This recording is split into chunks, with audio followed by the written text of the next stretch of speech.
Hello ನಮಸ್ಕಾರ. ನಾನು ನಿಮ್ಮ ಸ್ಪರ್ಶ ಗೌಡ. ಯಾರೆಲ್ಲ ಇನ್ನು ಕಾಮನಬಿಲ್ಲು ಕಥಾಗುಚ್ಛ ಯೂಟ್ಯೂಬ್ ಚಾನಲ್ಗೆ ಸಬ್ಸ್ಕ್ರೈಬ್ ಆಗಿರೋ ಕೂಡಲೇ ಸಬ್ಸ್ಕ್ರೈಬ್ ಆಗಿ. ಕತೆ ಇಷ್ಟ ಆದರೆ ಶೇರ್ ಮಾಡಿ, ಲೈಕ್ ಮಾಡಿ ಹಾಗೂ ಕಮೆಂಟ್ ಮಾಡಿ. ನಾನು ಇವತ್ತು ಹೇಳ್ತಿರೋ ಕತೆ ಮನದ ನಿನಾದಕ್ಕೆ ಏನೆಂದು ಹೆಸರಿಡಲಿ ಭಾಗ 70. ಅವನು ತನ್ನ ಕೈ ಹಿಡಿದಿರುವುದನ್ನು ಮತ್ತು ಅವನು ಗಂಡ ಎನ್ನುವ ಅಧಿಕಾರದ ಮೇಲೆ ನನ್ನ ಜೊತೆ ಮಾತನಾಡುತ್ತಿರುವುದನ್ನು ನೋಡಿ ಅವನು ಹಿಡಿದಿರುವ ಕೈ ಹಾಗೂ ಅವನ ಮುಖವನ್ನು ನೋಟ ಬದಲಿಸಿ ನೋಡುತ್ತಿದ್ದವಳಿಗೆ ಎಲ್ಲವೂ ಅಯೋಮಯವಾಗಿತ್ತು. ನಿಜವಾಗಿಯೂ ಇದು ಕನಸು ಎನ್ನುವಂತೆ ಭಾಸವಾಗುತ್ತಿತ್ತು ಅವಳಿಗೆ. ಅವಳು ರಪ್ಪೆಯನ್ನು ಅಲುಗಿಸದೆ ತನ್ನನ್ನೇ ನೋಡುತ್ತಿರುವುದನ್ನು ನೋಡಿದವನಿಗೆ ಮುಜುಗರವಾದಂತಾಯಿತು. ಆದರೂ ಅವಳ ಕೈ ಬಿಡಿದವನು, ಮಹಿಮಾ, ಯಾಕೆ ಹೀಗೆ ನೋಡ್ತಿದ್ದೀಯಾ? ನಾನು ನಿನಗೆ ಹೇಳುತ್ತಿರುವುದು ಉಪವಾಸ ಮಾಡಬೇಡ ಅಂತ ನಾನು ಎಷ್ಟು ಹೇಳಿದರೂ ನನ್ನ ಮಾತನ್ನು ನೀನು ಕೇಳುವುದಿಲ್ಲ ಎಂದನು.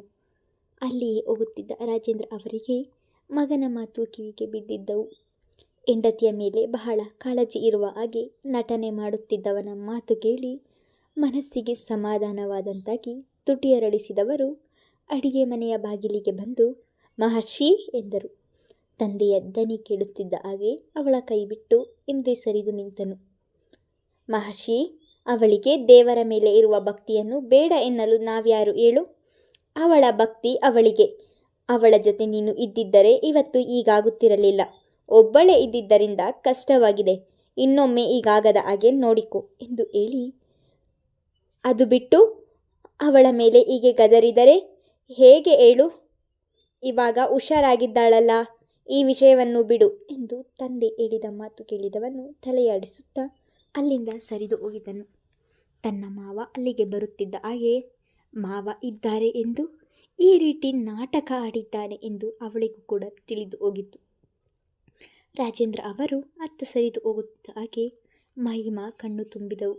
ನೀವು ನನ್ನ ಮೇಲೆ ಕಾಳಜಿ ತೋರಿಸಿಲ್ಲ ಎಂದರೂ ನನಗೆ ಬೇಜಾರಿಲ್ಲ. ಆದರೆ ಈ ರೀತಿ ನಾಟಕ ಆಡಿದರಂತೂ ನನ್ನ ಉಸಿರು ಕಟ್ಟಿದ ಹಾಗೆ ಆಗುತ್ತದೆ ಎಂದು ಹೇಳಿಕೊಂಡು ನೊಂದುಕೊಂಡಿದ್ದಳು. ಮಹಿಮಾ ಊಟ ಮುಗಿಸಿ ಕೋಣೆಗೆ ಬಂದರೆ ಮಹರ್ಷಿ ಒಂದು ಪುಸ್ತಕ ಹಿಡಿದು ಅವನ ಸ್ಟಡಿ ಟೇಬಲ್ ಮೇಲೆ ಕುಳಿತಿದ್ದನು. ಅವನು ಓದುತ್ತಿರುವುದನ್ನು ನೋಡಿ ಮಲಗುವ ಜಾಗದಲ್ಲಿ ಹೋಗಿ ಕುಳಿತವಳು, ನಾಳೆಯಿಂದ ನಾನು ಎಸ್ಟೇಟ್ಗೆ ಹೋಗ್ತಿದ್ದೇನೆ ಎಂದು ಅವರಿಗೆ ಕೇಳಿಸಲೆಂದೇ ಜೋರಾಗಿ ಇಳಿದಳು. ಅವನ ನೋಟ ಪುಸ್ತಕದ ಮೇಲಿದ್ದರೂ ಗಮನವೆಲ್ಲ ಕೋಣೆಗೆ ಬಂದ ಮಹಿಮಾಳತ್ತಲೇ ಇದ್ದಿದ್ದರಿಂದ ಅವಳು ಹೇಳಿದ ಮಾತು ಸ್ಪಷ್ಟವಾಗಿ ಕೇಳಿಸಿತು. ಕೆಲಸಕ್ಕೆ ಹೋಗಬೇಕು ಎಂದು ನಿರ್ಧಾರ ಮಾಡುವಾಗ ನನ್ನನ್ನು ಕೇಳದವಳು ನಾಳೆಯಿಂದ ಹೋಗ್ತಿದ್ದೀನಿ ಎಂದು ಹೇಳುವ ಅವಶ್ಯಕತೆ ಇಲ್ಲ. ಏನಾದರೂ ಮಾಡು, ಎಲ್ಲಿಗಾದರೂ ಹೋಗು, ನನಗೆ ಬೇಕಾಗಿಲ್ಲ ಎಂದನು ಖಾರವಾಗಿ. ನೀವ್ಯಾರು ಅಂತ ಹೇಳಬೇಕಿತ್ತು. ಅಷ್ಟಕ್ಕೂ ನನಗೂ ನಿಮಗೂ ಏನು ಸಂಬಂಧ ಇದೆ? ನನ್ನ ಜೊತೆ ಮಾತನಾಡಲೇ ಇಷ್ಟ ಇಲ್ಲ ನಿಮಗೆ. ನನ್ನನ್ನು ಕಂಡರೆ ಉರಿದು ಬೀಳ್ತೀರಾ. ನನ್ನ ಜೊತೆ ಮಾತನಾಡಲೇ ಇಲ್ಲ. ಆಗಿದ್ದಾಗ ನಿಮ್ಮ ಜೊತೆ ಏನು ಹೇಳಬೇಕಿತ್ತು ನಾನು? ನಿಮ್ಮ ಗುಣ ಗೊತ್ತಿದ್ದು ಕೂಡ ನಾನು ಬಂದು ನಿಮ್ಮ ಬಳಿ ಕೆಲಸಕ್ಕೆ ಹೋಗಬೇಕು ಎಂದು ಹೇಳುತ್ತಿದ್ದ ಹಾಗೆ ನೀವು ಸುಲಭವಾಗಿ ಒಪ್ಪಿಕೊಳ್ತಿದ್ರಾ? ಅದು ಎಂದಿಗೂ ಸಾಧ್ಯವಿಲ್ಲ ಎಂದೇ ನಾನು ಮಾವನ ಬಳಿ ಈ ವಿಷಯ ಮಾತನಾಡಿದ್ದು. ಯಾವುದೇ ಒಂದು ಹೆಣ್ಣು ಮದುವೆ, ಗಂಡ, ಸಂಸಾರ ಎಂದರೇನು? ನೂರಾರು ಆಸೆ ಕನಸುಗಳನ್ನು ಕಟ್ಟಿರುತ್ತಾಳೆ. ಆದರೆ ನಾನು ಜೀವಂತ ಶವದಂತೆ ಬದುಕುತ್ತಿದ್ದೇನೆ ಇಲ್ಲಿ. 4 ಗೋಡೆಗಳ ಮಧ್ಯೆ ಇದ್ದು ಬಂದಿಯಾಗಿ ನೋವು ತಿನ್ನಲು ನನಗೂ ಕೂಡ ಇಷ್ಟ ಇಲ್ಲ. ಹಾಗಾಗಿ ಕೆಲಸ ಮಾಡಿದರೆ ನನ್ನ ಮನಸ್ಸಿಗೂ ಸ್ವಲ್ಪ ನೆಮ್ಮದಿ ಸಿಗಬಹುದು ಎಂದು ಈ ಆಲೋಚನೆ ಮಾಡಿದೆ ಅಷ್ಟೇ, ಬೇರೆ ಏನೂ ಇಲ್ಲ. ಈ ಬಾರಿ ಮಹಿಮಾ ತನ್ನ ಮೌನವನ್ನು ಮುರಿದು ಕೋಪದಲ್ಲಿಯೇ ಮಾತನಾಡಿದ್ದಳು. ಅವಳು ಆಡಿದ ಎಲ್ಲ ಮಾತುಗಳನ್ನು ಗೊಂಬೆಯಂತೆ ಕುಳಿತು ಕೇಳುತ್ತಿದ್ದವನು ಮೌನವಾಗಿ ಉಳಿದು ಬಿಟ್ಟನು. ಅವನು ಮೌನವಾದದನ್ನು ನೋಡಿ ಮತ್ತೆ ಮಾತು ಮುಂದುವರಿಸಿದವಳು, ಇನ್ನೊಂದು ಮಾತು, ಮಾವನ ಎದುರಿಗೆ ನನ್ನ ಮೇಲೆ ಪ್ರೀತಿ ಸುದೆ ಹರಿಯುತ್ತಿದ್ದ ಹಾಗೆ ಎನ್ನುವ ನಾಟಕ ಆಡುವುದೇನೂ ಬೇಡ. ಅದು ನನಗೆ ಇಷ್ಟವಾಗುವುದಿಲ್ಲ. ಆ ರೀತಿಯ ಮಾತು ನನಗೆ ಬೇಕಾಗಿಲ್ಲ ಎಂದು ಹೇಳಿ ಮಲಗಿದಳು. ಅವಳ ಒಂದೊಂದು ಮಾತು ಕೇಳಿದವಳು ಅವನ ಮನಸ್ಸಿಗೆ ಯಾರೋ ಸೂಜಿಯಿಂದ ಚುಚ್ಚಿದ ಹಾಗೆ ಆಗುತ್ತಿತ್ತು. ತಂದೆಗೋಸ್ಕರ ಅವಳ ಮೇಲೆ ಪ್ರೀತಿ ಕಾಳಜಿ ಇರುವ ಹಾಗೆ ತೋರಿಸಿಕೊಂಡಿದ್ದಾನಲ್ಲ, ಅದು ಅವನ ವ್ಯಕ್ತಿತ್ವ ಅಲ್ಲ ಎಂದು ತಿಳಿದಿದ್ದರೂ ತಂದೆಯ ನಂಬಿಕೆಯನ್ನು ಗಳಿಸಲು ಮನಸ್ಸಿಗೆ ವಿರೋಧವಾಗಿ ಹಾಗೆ ಮಾಡಿದ್ದನು. ಮಹಿಮಾಳ ಮಾತು ಕೇಳುತ್ತಿದ್ದ ಹಾಗೆ ಓದಿನ ಮೇಲೆ ಗಮನ ಹೋಯಿತು. ಗಮನ ಇಲ್ಲದೆ ಕಾಟಾಚಾರಕ್ಕೆ ಓದಿದರೆ ಅದು ವ್ಯರ್ಥ ಎನಿಸಿ ಪುಸ್ತಕವನ್ನು ಮುಚ್ಚಿಟ್ಟು ಅವಳ ಬಳಿ ಬಂದು ಮಲಗಿದನು. ಹಾಸಿಗೆಗೆ ಉರುಳಿದವನಿಗೆ ನೂರಾರು ಆಲೋಚನೆಗಳು ಅವನನ್ನು ಮುತ್ತಿದಂತಾಯಿತು. ಮಹಿಮಾಳನ್ನು ಹೆಂಡತಿ ಎಂದು ಒಪ್ಪಿಕೊಳ್ಳಲು ಆಗದೆ, ಬಿಡಲು ಆಗದೆ ಒಳಗೊಳಗೆ ಎಷ್ಟು ನೋವು ತಿನ್ನುತ್ತಿದ್ದಾನೆ ಎನ್ನುವುದು ಅವನಿಗೆ ಮಾತ್ರ ಗೊತ್ತು. ಇಂದು ಮಹಿಮಾ ಆಡಿದ ಮಾತುಗಳು ನಿಜವಾಗಿಯೂ ಅವನ ಮನಸ್ಸಿಗೆ ಬೇಸರವನ್ನುಂಟು ಮಾಡಿದ್ದವು. ಎಷ್ಟೇ ಹೊರಳಾಡಿದರೂ ನಿದ್ದೆ ದೂರದ ಮಾತಾಗಿತ್ತು. ತುಂಬ ಸಮಯದ ನಂತರ ಯೋಚನೆಯಲ್ಲಿಯೇ ಒದ್ದಾಡಿದವನು ಮಹಿಮಾ ನೆಡೆಗೆ ನೋಡಿದರೆ ಅದಾಗಲೇ ಅವಳು ನಿದ್ರಿಸುತ್ತಿದ್ದಳು. ನಿಧಾನವಾಗಿ ಅವಳ ಸಮೀಪ ಮಲಗಿದವನು ಅವಳಿಗೆ ಎಚ್ಚರವಾಗದಂತೆ ಅವಳ ತಲೆಯನ್ನು ನಿಧಾನವಾಗಿ ತನ್ನ ತೋಳಿನ ಮೇಲೆ ಮಲಗಿಸಿಕೊಂಡು ನಂತರ ಅವಳ ಮುಖವನ್ನೇ ನೋಡುತ್ತಾ ನಿದಿರೆಗೆ ಜಾರಿದನು. ಬೆಳಿಗ್ಗೆ ಅವಳಿಗೆ ಎಚ್ಚರವಾಗುವ ಮೊದಲೇ ಅವಳಿಂದ ದೂರ ಸರಿದು ತನಗೆ ಏನು ಗೊತ್ತೇ ಇಲ್ಲ ಎನ್ನುವಂತೆ ಮಲಗಿದ್ದನು. ಇಂದು ಎಸ್ಟೇಟ್ಗೆ ಹೋಗುವ ಸಲುವಾಗಿ ಅವಳ ಮನದಲ್ಲಿ ಹೊಸ ಉಲ್ಲಾಸ ಮೂಡಿತು. ಅದೇ ಉತ್ಸಾಹದಿಂದ ಒಂದು ಚಂದದ ಸೀರೆಯಿಟ್ಟು ತಯಾರಾಗಿ ಡೈನಿಂಗ್ ಟೇಬಲ್ ಬಳಿ ಬಂದವಳು ಮಹರ್ಷಿ ತಿಂಡಿ ತಿನ್ನುತ್ತಿರುವುದನ್ನು ನೋಡಿ ತಾನು ಕೂಡ ಇನ್ನೊಂದು ಬದಿ ಕುಳಿತು ತಿಂಡಿ ತಿನ್ನತೊಡಗಿದಳು. ಪುಟ್ಟ, ಇವತ್ತು ನಾನು ಕೂಡ ನಿನ್ನ ಜೊತೆ ಎಸ್ಟೇಟ್ಗೆ ಬರುತ್ತೇನೆ ಎಂದ ರಾಜೇಂದ್ರ ಅವರ ಮಾತು ಕೇಳಿ, ನೀವ್ಯಾಕೆ ಬರ್ತೀರಾ ಮಾವ ಎಂದಳು. ಇವತ್ತು ಹೊಸದಾಗಿ ಹೋಗ್ತಿದ್ದೀಯಾ, ಅಲ್ಲಿ ನಿನಗೆ ಏನೂ ತಿಳಿಯುವುದಿಲ್ಲ. ಅಲ್ಲಿ ಎಲ್ಲರ ಪರಿಚಯ ಮಾಡಿಕೊಡುತ್ತೇನೆ.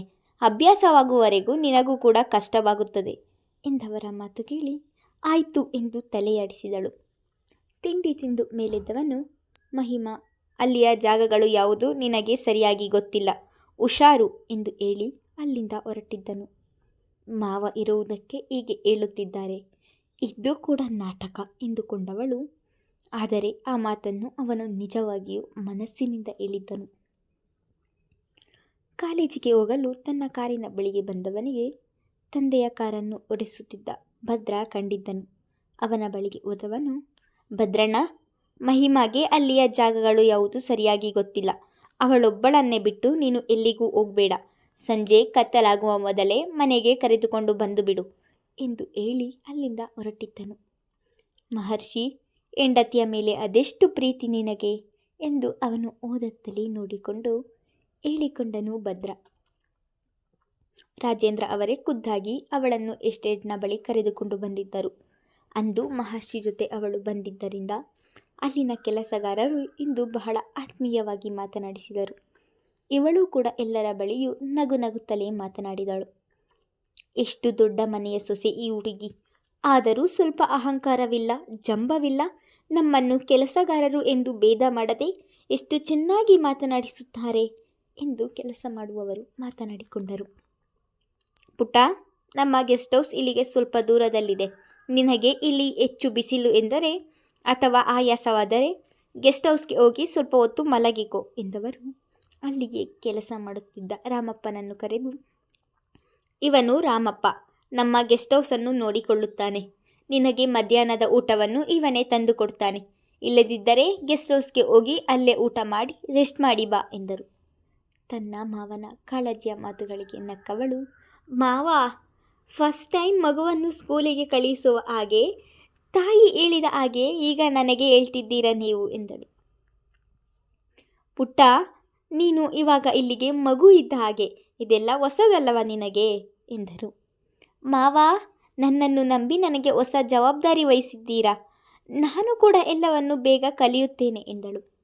ರಾಮಪ್ಪನಿಗೆ ಹೇಳಿ ಒಂದು ಪುಸ್ತಕವನ್ನು ತರಿಸಿ ಅದನ್ನು ಅವಳ ಕೈಗಿರಿಸಿದವರು, ಇದರಲ್ಲಿ ಕೆಲಸಕ್ಕೆ ಬರುವವರು ಎಷ್ಟು ಜನ ಇದ್ದಾರೆ ಹಾಗೂ ಅವರಲ್ಲಿ ವಾರಕ್ಕೆ ಎಷ್ಟು ದಿನ ಕೆಲಸಕ್ಕೆ ಬರುತ್ತಾರೆ ಎನ್ನುವ ಲೆಕ್ಕ ಇದೆ.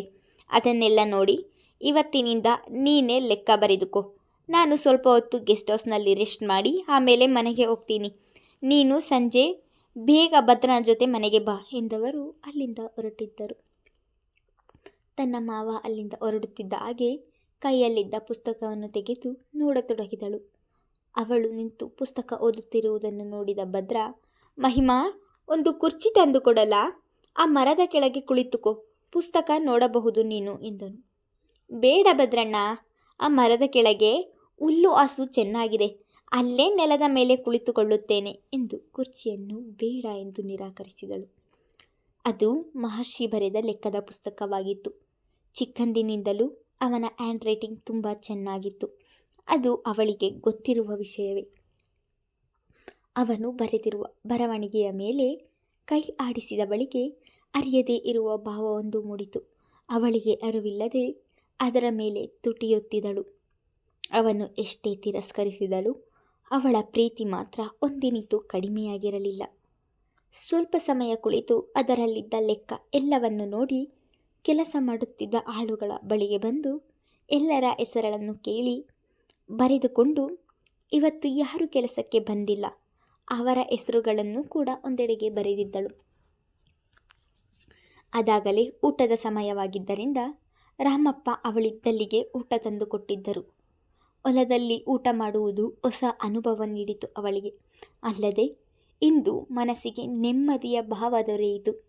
ಮನೆಯಲ್ಲಿ ಸಿಗದ ನೆಮ್ಮದಿ ಈಗ ಅವಳಿಗೆ ಎಸ್ಟೇಟಿನಲ್ಲಿ ಸಿಕ್ಕಿತು. ಅವಳ ಮನದಲ್ಲಿದ್ದ ನೋವು ಮಾಯವಾದಂತೆ ಭಾಸವಾಗುತ್ತಿತ್ತು. ಉಸಿರು ಕಟ್ಟುವ ವಾತಾವರಣದಲ್ಲಿ ಇದ್ದವಳಿಗೆ ಪಂಜರದಲ್ಲಿ ಇದ್ದಂತಹ ಹಕ್ಕಿ ಹೊರಗೆ ಬಂದಂತೆ ಆಗುತ್ತಿತ್ತು. ಮಹರ್ಷಿ ಇತ್ತೀಚೆಗೆ ಮನೆಗೆ ಬೇಗ ಬರುವುದನ್ನು ರೂಢಿ ಮಾಡಿಕೊಂಡಿದ್ದಾನೆ. ಅದು ಯಾಕೆ ಎಂದು ಅವನಿಗೂ ಕೂಡ ಗೊತ್ತಿಲ್ಲ. ಮನೆಗೆ ಬರುತ್ತಿದ್ದ ಆಗ ಮಹಿಮಾ ಇನ್ನೂ ಬಂದಿಲ್ಲ ಎಂದು ತಿಳಿಯಿತು. ಒಡನೆಯೇ ಭದ್ರನಿಗೆ ಕರೆ ಮಾಡಿ ವಿಚಾರಿಸಲು ನೋಡಿದರೆ ಭದ್ರ ಕರೆ ಸ್ವೀಕರಿಸಲಿಲ್ಲ. ಮಹಿಮಾಳಿಗೆ ಕರೆ ಮಾಡಲು ಅವಳ ನಂಬರ್ ಇವನ ಬಳಿ ಇರಲಿಲ್ಲ. ಅಪ್ಪನ ಬಳಿ ನಂಬರ್ ಇರುತ್ತೆ, ಆದರೆ ಹೇಗೆ ಕೇಳುವುದು? ಈಗ ಕೇಳಿದರೂ ಕೂಡ ಇಷ್ಟು ದಿನ ಆದರೂ ಅವಳ ನಂಬರ್ ತೆಗೆದುಕೊಂಡಿಲ್ಲವಾ ಎಂದು ಮತ್ತೊಮ್ಮೆ ಅನುಮಾನ ಮೂಡುತ್ತದೆ ಎಂದು ಯೋಚಿಸಿದವನು ತನ್ನಪ್ಪನ ಬಳಿ ನಂಬರ್ ತೆಗೆದುಕೊಳ್ಳುವ ವಿಚಾರವನ್ನು ಕೈಬಿಟ್ಟವನಿಗೆ ನೆನಪಾಗಿದ್ದು ಪಾರ್ಥ. ಮುಂದುವರೆಯುವುದು. ಧನ್ಯವಾದಗಳು.